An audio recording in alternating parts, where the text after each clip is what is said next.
আজকে 21শে জুলাই কলকাতাতে মুখ্যমন্ত্রী মমতা ব্যানার্জির নেতৃত্বে শহীদ দিবসের নামে উৎসব দেখলেন। টিভি খুলে দেখতেও পারেন, সারা পশ্চিমবঙ্গ জুড়ে হাজার হাজার বাস গেছে, হাজার হাজার গাড়ি গেছে। টাকার অভাব নেই ওদের, চারিদিকে টাকা ওদের। তৃণমূল দল টাকার পাহাড়ে বসে আছে। সারা ভারতবর্ষে সব থেকে বেশি টাকা বিজেপির, তারপরে সব থেকে বেশি টাকা তৃণমূলের সরকারি হিসাবে কথা বলছিল। তাই টাকার তাদের অভাব নেই। তাদের দলের লোকরা যাবে, খাবে, পড়বে, তার জন্য ব্যবস্থার কোনো ত্রুটি নেই। কিন্তু সেই শহীদ দিবসে কি পেলাম আমরা? 1993 সালে শহীদ হয়েছিল 13 জন কংগ্রেসের কর্মী। আপনি দেখছেন শহীদ দিবস উপলক্ষে সারা বাংলার প্রত্যেকটা লাইট পোস্টের দেওয়ালে ছবি ছাপানো হয়েছে। দুটো লোকের ছবি, কার? বাংলার মুখ্যমন্ত্রী মমতা ব্যানার্জি আর তার আদরের খোকা বাবু, তার ভাতিজা। এই দুটো ছবি ছাড়া আর কোন ছবি বাংলায় তৃণমূলের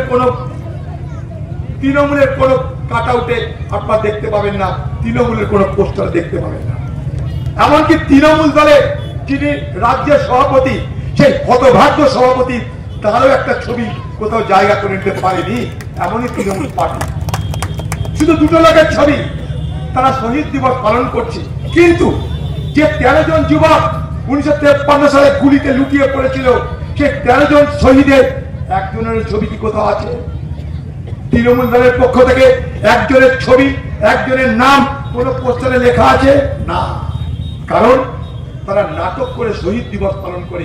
শহীদ দিবস মানে শক্তি প্রদর্শনের দিবস, আমার ক্ষমতা প্রকাশের দিবস, আমার অর্থের প্রকাশ, আমার সংগঠনের ক্ষমতা দেখো, অর্থের ক্ষমতা দেখো, শক্তির ক্ষমতা দেখো, শক্তির প্রকাশ।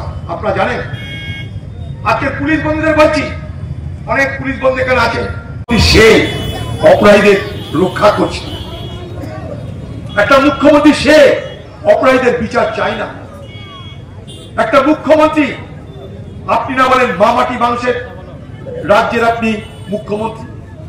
এই ছোট্ট মেয়ে তামান্না, 9 বছর তার বয়স, শিশু কন্যা একটা, তার মৃত্যুর পর আপনার মনে হয়নি তাদের বাড়িতে একবার আসি, তাদের মাটাও তো একটা মেয়ে, একবার দেখা করে বলি যে আপনার কোলের মেয়ে হারিয়ে গেল, আমি দুঃখিত, লজ্জিত, আমি অপরাধীদের শাস্তি দেব। আপনারা জানেন তামান্না তার বাবা মায়ের একটাই সন্তান। তার বাবা পরিযায়ী শ্রমিক, বাইরে কাজ করে। যে পরিযায়ী শ্রমিকদের নিয়ে বাংলায় রাজনীতি শুরু হয়ে গেছে, তামান্নার বাবা তো সেই পরিযায়ী শ্রমিকদের একজন। তার জন্য আপনার মাথা ব্যথা হলো না? তামান্নার বাড়িতে একবার আসার প্রয়োজন মনে করলেন না? তামান্নার বাড়িতে একবার এলে কি আপনার জাত চলে যেত দিদি ভাই?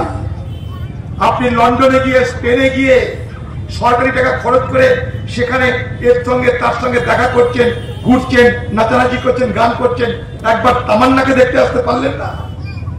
আপনার জাত চলে যেত? আসেনি। তাই আমরা তামান্নার বিচার চাই, তাই আমরা অভয়ের বিচার চাই। সেই দাবিতে আমরা আন্দোলন করছি। বাংলার মানুষ সবকিছু দেখবেন, বুঝবেন। আজকে আমাকে একটা মেসেজ করেছে একটা লোক, যে যদি কোনো ধর্ষক দেখছেন এলাকায় নাই, যদি কোনো চোর এলাকায় নাই, যদি কোনো ধাপ্পাবাজ এলাকায় নাই, যদি কোনো চিটার এলাকায় নাই, যদি কোনো চাকরি নামে টাকা খেয়ে পালিয়ে যাওয়া কোনো ব্যক্তি এলাকায় নাই, জানবে সব ওই সভাতে আছে, সব ওই সভায় চলে গেছে। তাই দিদির দল তো চোরের দল, দিদি তো চোরদের রানী, তাই দিদি তো চোরদের রক্ষা করবেনি। আমাদের ভিডিও ভালো লাগলে লাইক এবং শেয়ার করুন। কমেন্ট সেকশনে গিয়ে জানান আপনাদের মতামত।